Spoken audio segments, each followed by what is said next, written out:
Is card cutting a lost art? Does anyone have an appreciation for if you miscut a multi-$1,000 card that you're just out?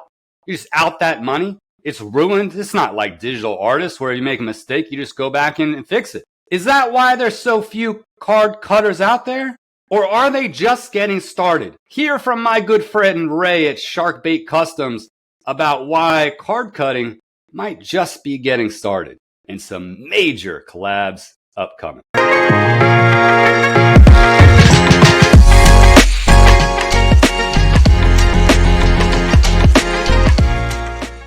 Sharkbait Customs. Ooh ha ha. How's it going, my man? Doing well, Kurt. Thanks for having me on, man. Appreciate your time. Yeah, absolutely. Thanks for your time as well. I was talking to my wife earlier today. I'm going to claim ignorance here, man. I was talking to my wife, and she was like, "Who's on tap today?" And she genuinely doesn't care. Okay, but she's being the sweet wife she is. She just asked the question. I'm like, "Hey, what are you doing today?" I'm not sure if I really care about the answer. I do, in case she's watching. But similarly, she's like, "Well, who are you talking to?" I said, "Sharkbait," and she said, "Sharkbait, ooh ha ha." And I was like, "What? Why'd you make that noise?" And she pointed me to Finding Nemo clip of obviously that famous scene, which I had forgotten because I watched it however 20 years ago. And I have to ask, man, is that where the name's from? Yeah, actually, it's a bridging of two things, really. I started off in my childhood with the moniker Shark. You know what I mean? Growing up in sports, I always played with a chip on my shoulder in that way, like there was blood in the water. I And like then it. as I grew up, I met a lot of friends in the gaming world, and I kind of adopted that gamer tag because it led into them being able to make fun of me in a way. You know, the ooh ah ah. They would always, whenever I entered a room, like you said, someone would say ooh ah ah on Discord or whatever. And then again, like when I do something good, now it's like a catchphrase. It's like ooh ah ah, right? That's So so great. I'm gonna have to trademark that now. I don't know, but Disney might not You- like it. You're going to have to try, man. Be like, well, tell them your backstory. They might give up the rights. Hopefully. Hopefully. So, outside of being a Disney fan and sports player, tell everyone who you are and a little bit about your background. Then we'll get into the whole art side. Yeah, absolutely. So my real name is Ray. Start off with that. I think I have a very similar upbringing to a lot of the artists in the scene. I grew up in the late '90s, early 2000s, you know, in that really heavy pop culture, nostalgia world, a lot of sports. So I always have leaned into that, and my whole life been an artist in a way, whether it's cooking, you know, in the garden, working, woodworking, whatever. I've always liked to work with my hands. I've always liked to be uh, in that world in some type of way. So that's very, very much been a core part of who I am. Other than that, I was working for a long time as an engineer, and so my background is in that as well. Um, but for the main part now, I'm just a regular family man. You know what I mean? I did leave that job to pursue art. May not be as financially responsible a decision as I've ever made, but emotionally responsible, I think was the right thing.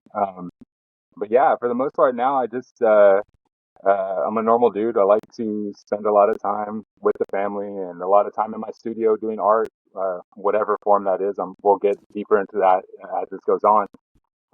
But yeah, heavily focused on family right now and just progressing that. I have a 6-year-old son. I know we have similar age kids as well. It's So great. a lot of that Yep. stuff, you know, just trying to hone into that, watching him do the things that he's good at, and then kind of finding out like, oh, he wants to be into art as well. So I'm like, okay, now I'm starting to understand what I can do and to help him do that kind of stuff. But yeah, uh, definitely still into sports and art for the most part as my main hobby. But yeah, I What like to sports branch did you out. play, man? I played a lot of football growing up and baseball, but I was, you know, I liked basketball and other things. I was a heavy dude. I used to be like nearly 500 pounds, right? So I kind of just catered to those sports that you didn't need to be as athletic. You know, I didn't go into any high levels, just high school, but those were my main ones. I tinkered around in golf and stuff like that. I still play golf now to this day. That's my sport now. As you get older, we all know injuries and things like that. It's not as fun, so I stick to golf. But yeah, football and baseball were my main passions growing up for sure. I could tell by the way you wear your hat, man, that you're a baseball player. I don't know if I would have guessed football. Baseball players all wear their hats the same way when they stop playing baseball. You notice that, Ray? Yeah, It's a no, fit. definitely. I have a ridiculous collection of hats, and I'm addicted to them. That's for sure. And you're right. You'll never see me in a backwards hat, hardly ever.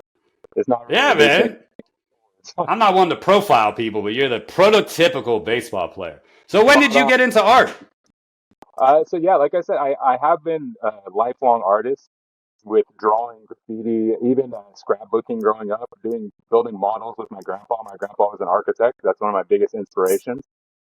He had me making. We used to go on trips, road trips to from California. We'd go to like Oregon and see different landmarks, get all the pictures and postcards and things, and then put them into scrapbooks. And so, like my first experience with X-Acto blades and like layering things like I do was back then. So technically, I have been doing some sort of art in this form for like almost 30 years now. I'm going to be 38 this year. But specifically card art in 2020, I was furloughed from work during COVID. I think a lot of us have that understanding. And I was stuck at home. I'm not really a homebody. I was going out of my mind trying to figure out things to do. My wife was like, "You got to figure something out." So I was doing art drawing, and then I had a bunch of cards around. So I was like drawing on cards. I found a buddy of mine called Luke the Cardist, one of the original card art. He's still out there. He's like working for Tops and things like that. But I saw him doing really sick, almost like the models you would see on Windows during Christmas. That kind of clean line work, but like bold images. So I started drawing on cards, and I was like, "Oh, this is cool," but it wasn't really getting the effect that I wanted personally. So I was like, "Let me try to cut one up." So I was like surfing around, found a couple people cutting cards. Donnie B, one of my old buddies, and yeah, I started cutting them. I still have the first one around here somewhere. I was looking for it. I was just looking at it the other day. It's definitely not what it is now. I'll say that. But yeah, in 2020, I got the start and got a real kick out of making cards. At first, I just made them for myself out of things because I was like, well, this doesn't even exist, so I'm going to make that. And then people were asking, hey, can you make me one? And I was like, oh, people want my art. So I was like, okay, that's pretty cool. So then I started to think, what can I make that would make people, feel that way that I did, either something that doesn't exist or like a true one of one. Like I still hold it to a point of pride that out of the 400 pieces I've made, I don't think anybody's sold one. Never. They're all It's one of great. one. They all Yeah. stay in a collection. Do I hope one day somebody does resell it? In a way, not for me. No, I don't personally, but for the sake of anybody who wants a secondary market on my work, yeah, I would hope that they will. But yeah, no one's ever sold them. So I really got a kick out of, building that relationship with collectors. And a lot of my collectors I still talk to all the time. I'm very open and accessible to pretty much everybody. I'm not going to, I can't talk to 4,000 people every day, but, I have Sure.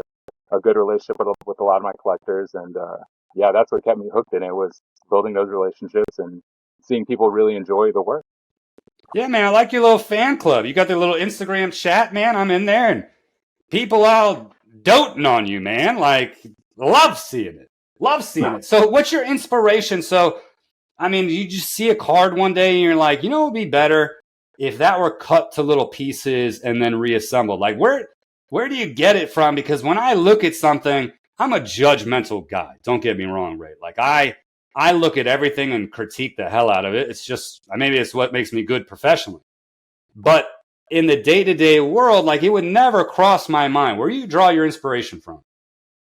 Yeah, a lot of it when it came specifically to cards, actually, it was funny because I had a Kobe card, and I was looking at it and I was thinking, man, I was trying to think about the photographer being in that moment, seeing Kobe throw down the dunk, right, and like what that must have been like, and looking at the card and thinking that's not what this shows at all, right? Like for one big card that I always think of is the LeBron tribute dunk to Kobe, right? That was a huge card in the space a couple years ago.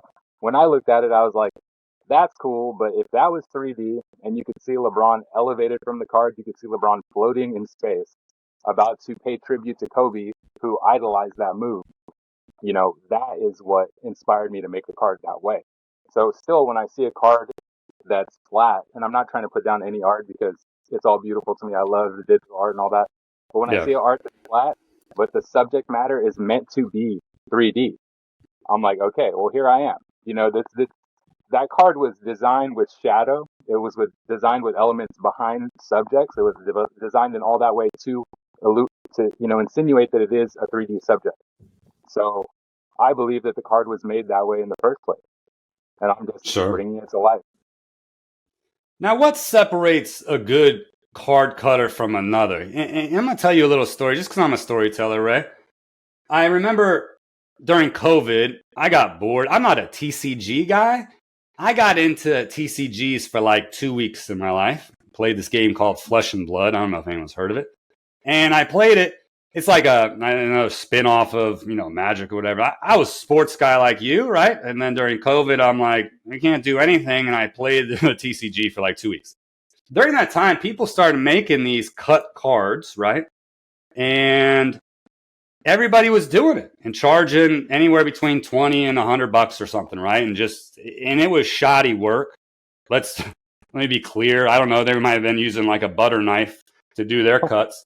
And they make it, but it was cool, right? It was cool, and people would have it on their table and play and whatever. And I was like, man, it's cool. I bought some just to support local artists or whatever they were. And then fast forward, I see people like you and the card carver, and then I continue to look on Instagram and find all sorts of cutters. I don't know if that's the right label, right? Card cutters, and it's mind blowing. Like, what to you distinguishes between the card cutters that are like using their artistic expression and then just my child with a butter knife? Yeah, I think if strictly from like a collector perspective, when I think about it and when I think that I made the next step in my own, art, was when people started telling me, like, what do you use machine wise to make your card? Like, are you using a Cricut machine to cut out your images? Are you using this? Are you getting these pre-cut layers from a shop? I'm like, no, I'm cutting them with my hands. So I got to the point where I'm making cards where people are thinking that I'm buying all the pieces from a shop and putting them together, or I'm programming them into the Cricut, letting the Cricut cut them out and put them together. You know what I mean? Interesting. So Yeah. when you see an up and coming artist, they have a different time of hiding the mistakes, because I still do make mistakes. I think people probably think, oh, he cut, or maybe people don't think that. I think that about myself. I go through the cards, I don't make any mistakes, I just count them out. I still make mistakes all the time, and I figured out how to either hide them, or I figured out a way to avoid those mistakes altogether. I think that the biggest thing I would recommend to any up and coming card artist is to practice, first of all, obviously. I used to cut out just players all day long, just pick like the hardest I could find with hands sticking out, or, like golf, because you have to cut out a club, something like that. You know what I mean? Yeah. If you really can't tell that that artist struggled making that cut, then that's a good artist to me. And I'm not trying to put anybody down. Like I said, I really don't think, but I really think that the top artists are making it so that the card doesn't look like it's cut. People have no idea. And when I was at the West Coast Card Show, I can't tell you how many people walked by my table like 3 times and had no idea what these cards were. They were like, "Where did these come from? You know, how is this a thing? So I think that's the level. Once you reach that where people think that your cards are made by a machine, that's when I would start to call you, uh, uh, a real time card cutter. And like I think we were talking before about 3 Devious Art and like Shadowbox, those kind of guys. When you look at that, I mean, what they're doing with the blade, that's not even possible with the machine at this point. With those guys, you couldn't get a Cricut machine to cut out the little intricate eyeball or the letters that they're doing. So that isn't even possible by a digital artist or someone using a machine. So that's what a card cutter is, when they're doing things that aren't even possible in the other realm. You know what I mean? That's how I would Yeah. define it. I mean, I'm going to pull up those 2 Instagram pages, and then I'm going to talk a bit about price point and then into your design, because I don't know if people have a deep appreciation. I certainly don't, Ray, of what goes into the process. And I need you to enlighten me. But the 2 people you just shared, for example, is 3 Devious. And I just found this a couple days ago. And like you said, the work is just, that's ridiculous, isn't it? I mean, it's when you say inspiration, when I get, thinking about how can I get better, I really go to pages like this. and I watch how she's meticulous. Like, not only is she cutting cards, she's doing a lot of other things with, epoxy and making the water have depth and all those kind of things. And it's just, that's the future right there. If a card cutter ever wants to call themselves the best, that's why when people ask, some people will even tell you're the best, and I'm like, dude, no, not at all, not even close. Go look at this person and go look at this person, and they're the best because they're doing things that I'm not scared to do, but I'm pretty sure I would have to go get glasses or some magnifying glasses or something to do what they're doing. But yeah, it's just incredible work by those two specific. I know there's a couple more out there, but yeah, I mean, look at the faces, the hair, the putting the layering on the, it's next It's level. Look at that cut he just did right there. I mean, come on now. that is wild. It is wild. And to your point, if I were to look at the finished product, I got to tell you, to your point, I have no appreciation without seeing this video of what went into making it, right? Like, I have no appreciation. When I see your pieces, I don't have an appreciation for what went into it because I don't, like, this is madness. So I'm going to take you to price points real quick.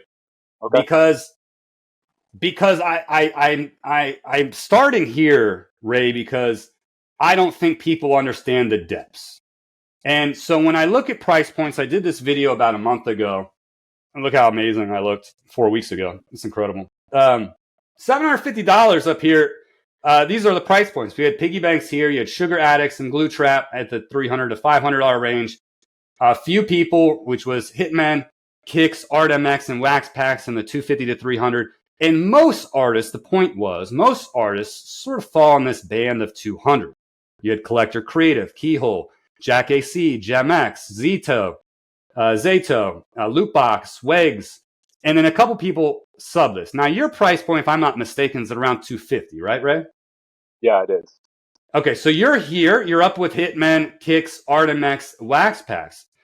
Now, talk to me about that price point for a minute, and then we'll back into your process and design and finishes and what it takes to build this piece. But why 250? Where's your head at from a price perspective? Yeah, I think when I was landing on that price, I was really trying to get to a point where um, I was justifying to the collector, to myself, to the whole space, what I think should be expected from this type of art, to be honest. When you start looking at all the artists, the one thing I saw missing from that list was cut artists, right? Yep. There's a Yep. list of artists, and where are the guys that are doing what we're doing, That's right. right? That's right. So simply based on that point, I do think that the cut art done to this level deserves a place in that. And it may be in between the $200 and $250 range, or maybe 225 or two. But I think based on what I'm doing, it's all a one of one. That when you get a piece of my art, you're never going to look at someone's page and see that piece of art again. You're not going to be in a club where everybody's showing off that piece of art that they have. That's not what it is. You're getting the one of one piece of art that most of the time you came to me for, because I don't really do releases. I don't know if people have noticed that or not. I'm not a huge release guy. I'm not doing a weekly, this is what's happening. I make things that I love and that I think people will like. And for the most part, I show them to that person and they buy it. Right. And that's, to me, where I've built this, where I think, you know, we all kind of have the baseline now, right? Your card has to come in acrylic. It has to come in a slab. It has to have, this certain type of presentation where it comes in a box and a sleeve and all these things, right? So if you hit just all those baselines, I really think that if your art is on the same par, you are at the $200 range, right? Like, I saw someone on that list right there, Diamond Cut. Some of the best cards out there, hands down. I have a few behind me. I've held them in my hands. They're some of the only cards that I've had to do with. I've done collaborations with 15, 20 different digital artists now. Not all of them are released. Some of them just private to collectors. But Diamond Cuts, when I hold those cards, I don't want to cut them because I'm like, I don't even know how I'm going to do this.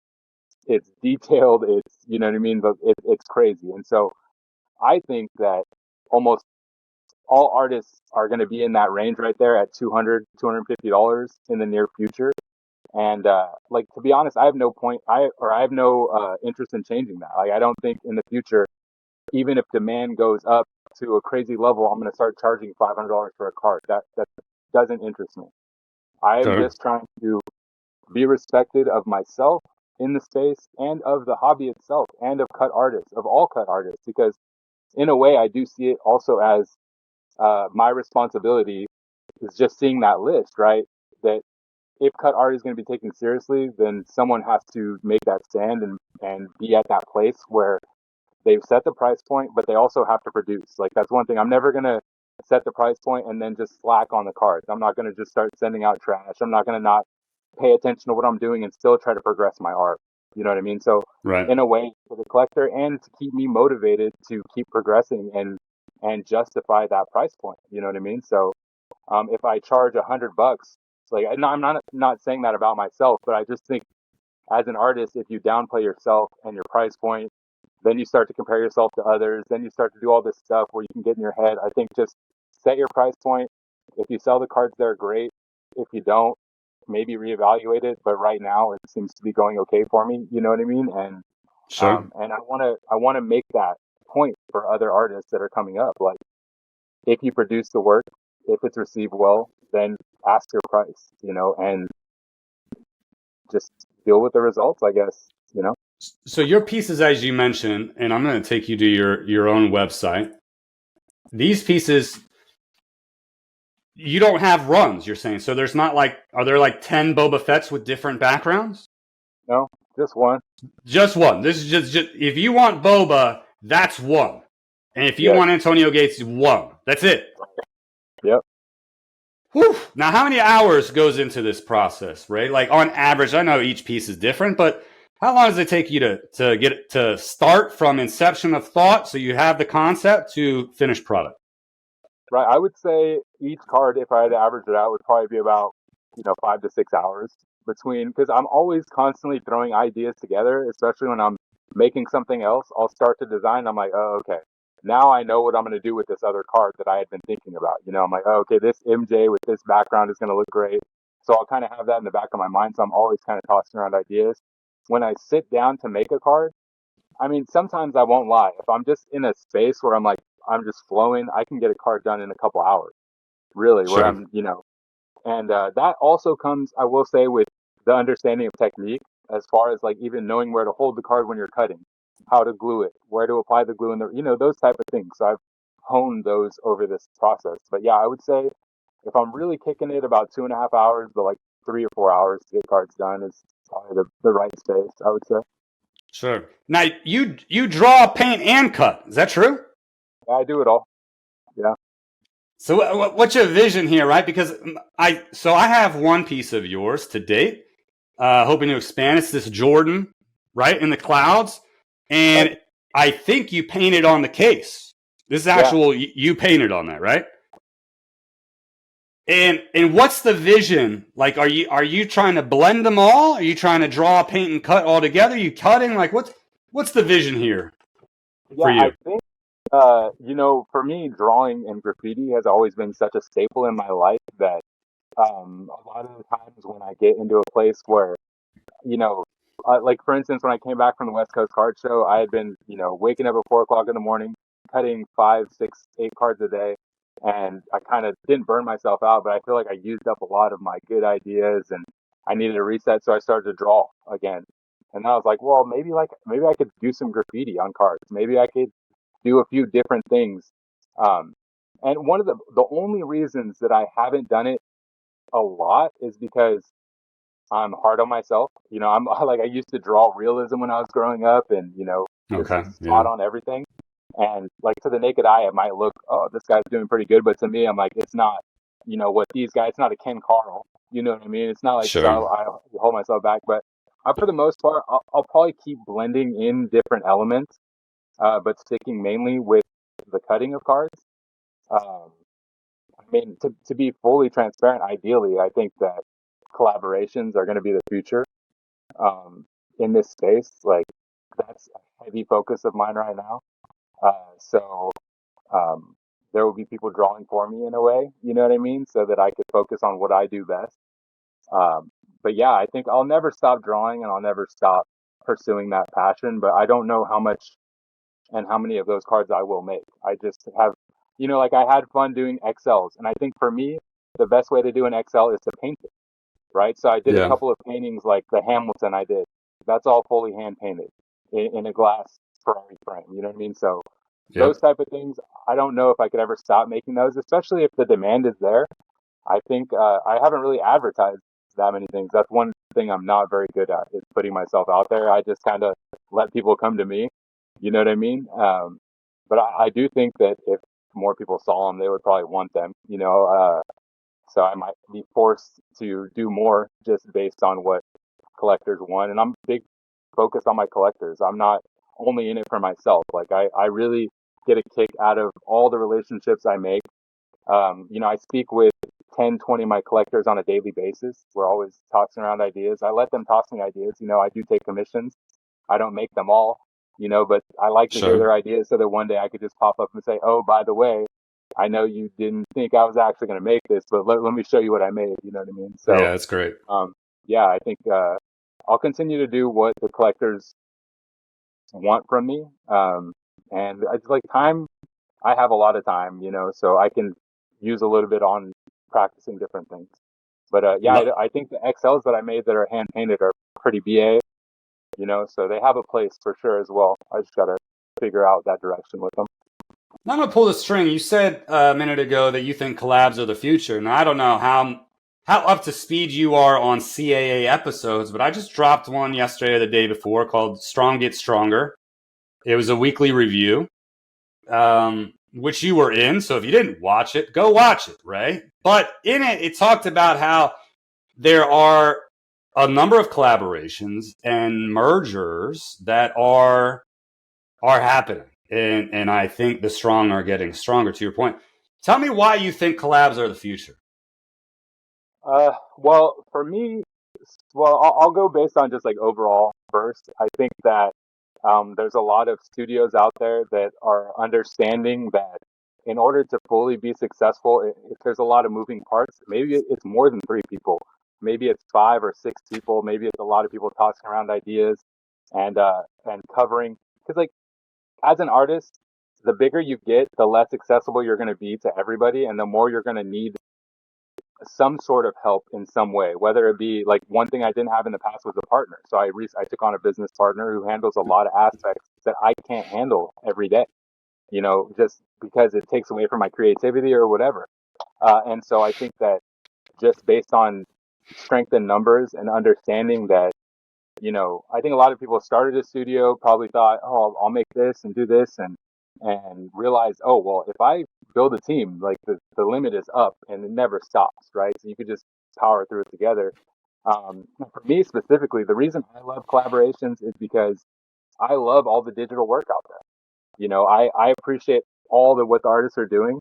And I think that so many of the cards out there, like that need that 3D touch exist. You know what I mean? And I think that once people start to see that it's not ruining a card, like I always love to bring a card back to as fully original as possible.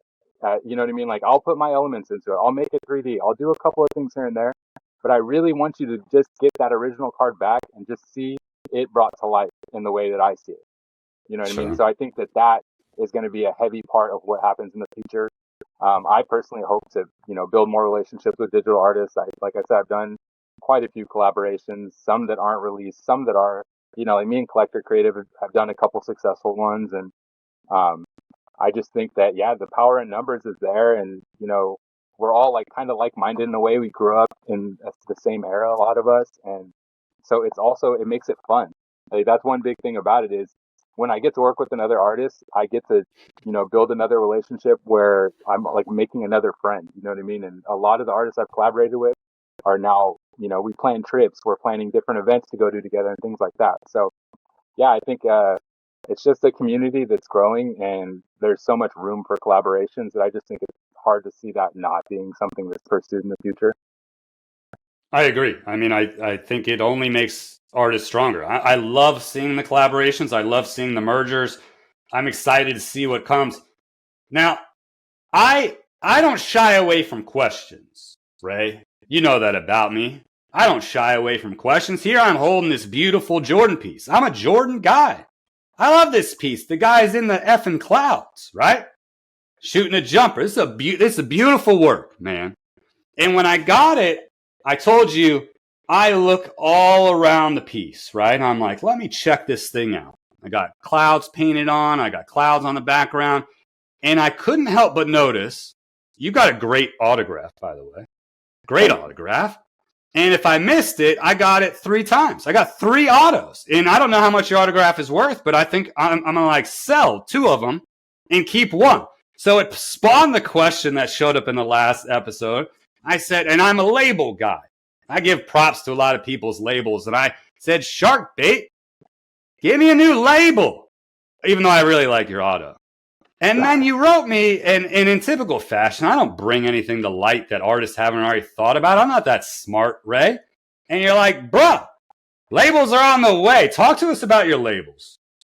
Yeah, so they haven't arrived yet. They're going to be here very soon. But I did, in the spirit of collaboration, I reached out to one of my good buddies in the hobby and was asking them about, so I wanted something very simple. I think that one of the things that kept me from making a label in the past was I didn't want to make a label that looked like every other digital artist label, right? Because I'm not a digital artist, and that's not what I'm doing. I wanted something that was simple, direct, to the point.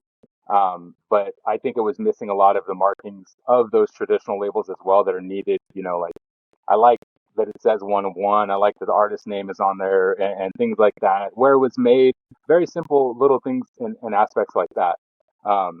And also for me, like my vision when because I have the shark emblem on some of them, but my overall vision was a gold label, black writing. You know what I mean? My boxes are black and gold. To me, that speaks to what my art is. And so I have the new labels coming out that'll be out very soon. And will be released. Probably the first ones will be this weekend at the the Rock Solid Card Show in Vegas. And then in the future, that'll be what the releases have. I know my business partner talked about wanting me to do different, rarities and things like that. But I told them that they're all 1 of 1, So to me, I don't want to judge any card based on the other. They're all, to me, at that level of gold label. So, sure. But yeah, those will be, I was really hoping that they would have showed up, but we were just getting them done in the process. But yeah, very soon that'll be a new label. No autograph, unfortunately, for everybody. No autograph, unfortunately. Yeah, if you wanted 3 of them, sorry, it's only going to be the 1 on the back of the card now. But I think it's good enough. It'll up the value, makes your auto rare. Yeah, I am working on trying to get it. Carver's a big inspiration of mine, a good buddy of mine, and he got his authenticated through Beckett and I think CSG as well. So you could send in your card to get it slabbed in a more traditional way through them, where they'll put like artist DNA authentication. So that'll be something in the future to maybe look at in case collectors want that as well. So I saw the new label. It looks good. It looks good, Sharkbait. I'm a fan. And maybe because I'm a Steeler fan, black and gold just hits me in that right way. But, man, it's strong, and I'm hyped for it. I think it's going to look epic on your pieces. I think it's going to look epic. I think it's the right call, man. It's beautiful. I appreciate that. Yeah. So next steps, man. Tell me what's next for you. You talked about some collabs. You got an upcoming show. Any major projects underway that you can tease more than just saying you got stuff going on? Yeah, I mean, I don't think that the guys would care if I talk about it. Me and the guys and gal, because there's a girl on the team at Gemxera, have a collaboration coming out that'll be an auction piece, which I think is pretty cool. One of their releases, so that'll be pretty awesome to see. I do have some more low-key things that I'm working out right now. But yeah, I have some other digital collaborations like Girldad Design. I just did one with, and we're going to be releasing that one soon. I've been talking to Selecto. I don't know if you've ever seen them. They do some cool Star Wars pieces. Like, I definitely will work with collectorcreative more in the future. Like, that's one of my homies. Like, I don't think that we miss together. Well, I always tell him that, like, me and him together make good stuff, and I don't see that changing anytime soon. So I'll definitely be pursuing that. But yeah, I'm gonna do something that's really sought after in the hobby. I was talking to another artist the other day. I said I really want to get to the point where your collector hits you up and says, "This is what I want. Can you and Sharkbait make it happen?" Right? Like I see your digital design here, but I would love it to be cut up. Like that's what I want. I want people to be able to say those kind of things and then not be like such an outlandish thing, because yeah, I think there's a lot of pieces out there right now that won't lose their value if they're cut up. That's how I see it. I think that you take $1,000 piece, you cut it up, it's still $1,000 piece in my mind, especially if you're keeping it in your collection forever, you know. Sure. But yeah, I'll pursue that. And of course, I'm going to continue to just work on my craft. I do want to get a little more versed in maybe doing some releases or things like that just to um, get a more clear idea of when people can get cards. Like I said, I'm pretty let people come to me in a way. And, I would like to make it so maybe I'm going out to people a little more and putting out some work that they can collect as well.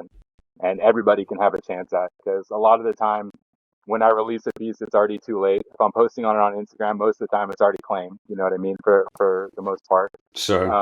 Because like you said, I do have a little group chat and things like that I'll show them pieces first, and a lot of them want them. So um, shout out to those guys. But it's I'm just going to continue to pursue that and just keep bridging between digital and physical. I think that's the future. They are two different lanes. I'm not going to try to get confused and say like what I'm doing is what they're doing and what they're doing is what I'm doing. It is two different lanes, but that's what gives it the power to join up.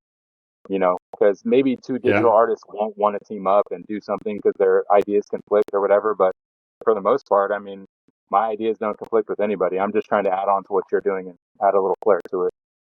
So yeah, I think that'll probably be the goal. Get out to some shows, more shows as well. Probably the national next year and a couple others. Sure. And talk about elevating your process, man. I mean, you talked about some of your inspirations in the card cutting world.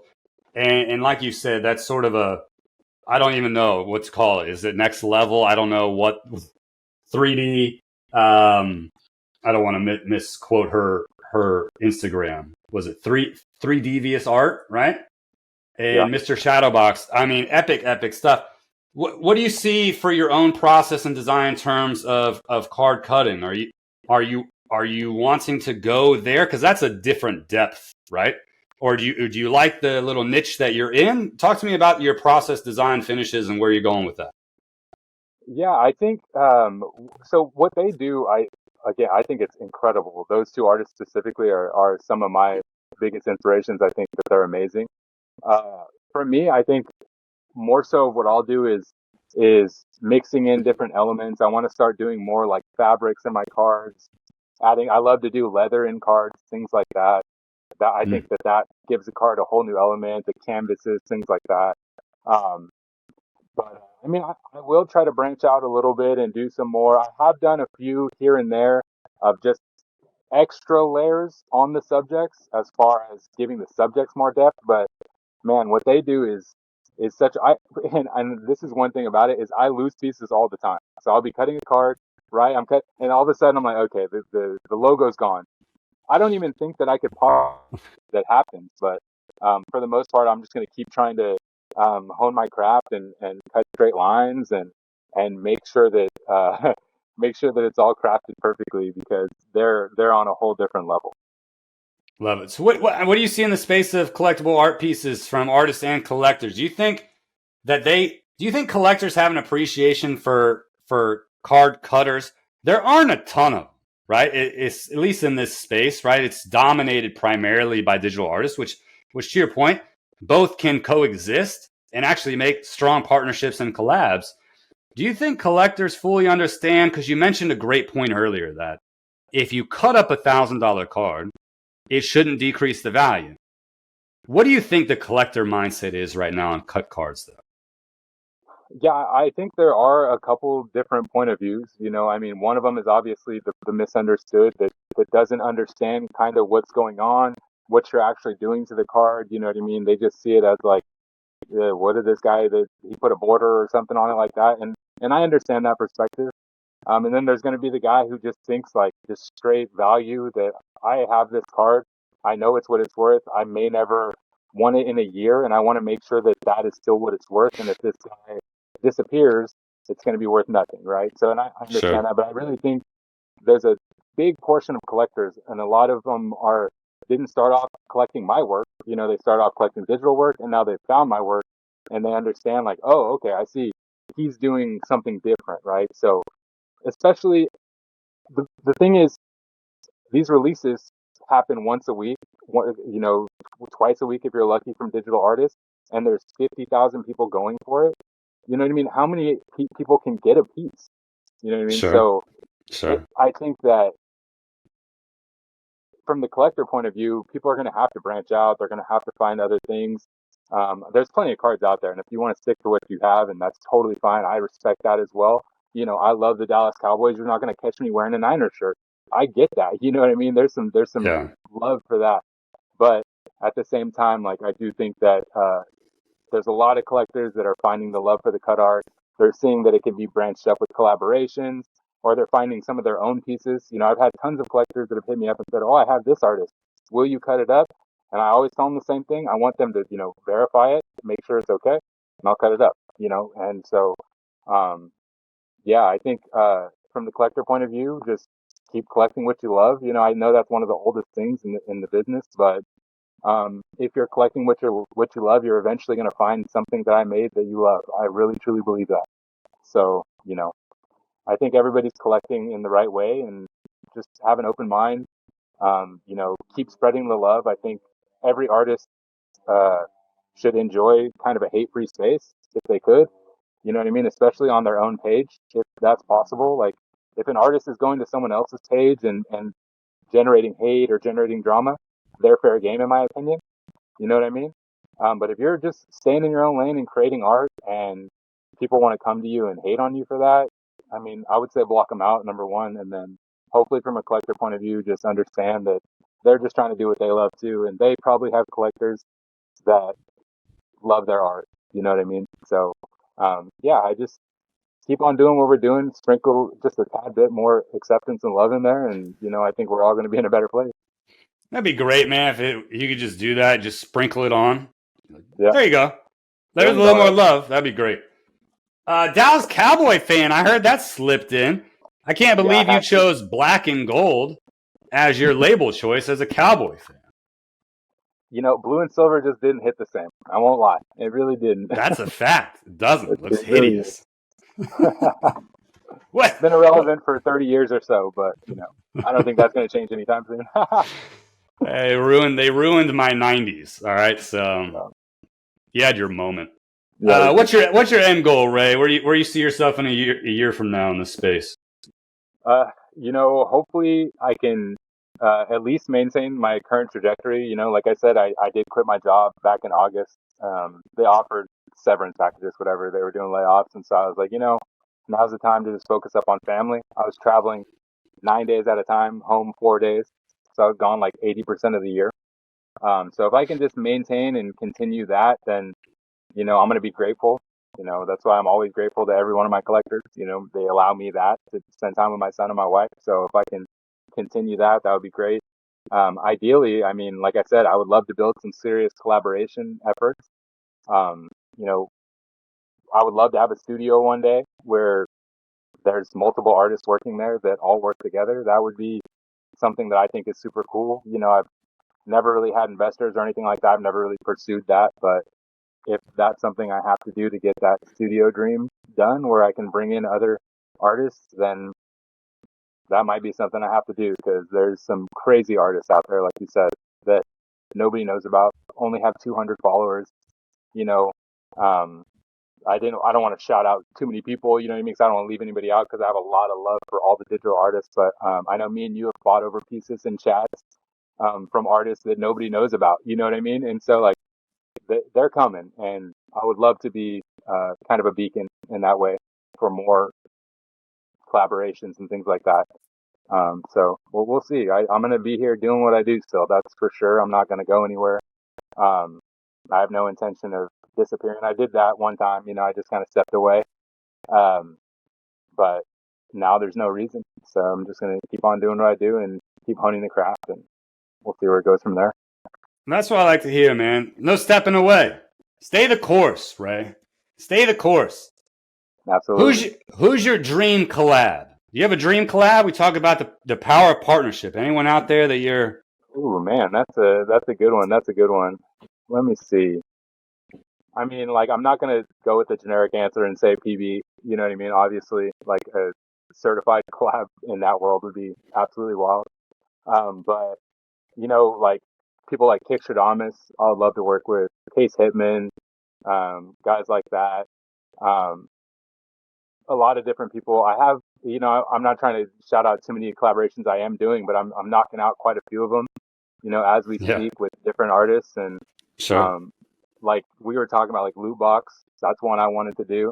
We were talking about that earlier. So I got that one. And so, yeah, I think if I can get a few more big time artists that accept what I'm doing, that would be awesome. You know what I mean? And I don't think that's too far off. I really think those are coming, and whether it be through collectors allowing me to do the collaboration and cutting up their piece, or whether it be certified collaborations, I think those are both coming in the future. So yeah, I think if I can knock out a few of those, I'd be pretty happy. I love everyone you just mentioned, by the way. I'm a massive fan of, obviously, piggybanx, a massive fan of Case Hitman, massive fan of Kicks, massive fan of Lootbox. Man, those collabs would be mean. And I'm sure I'm a massive fan of other people that you're doing a collab with, already have scheduled. And Definitely. all love to Collector Creative, man. I love Zach. You kidding me? Good guy. Anything you want to leave us with today, Ray, that either artists or collectors should know, or anything you just want to share?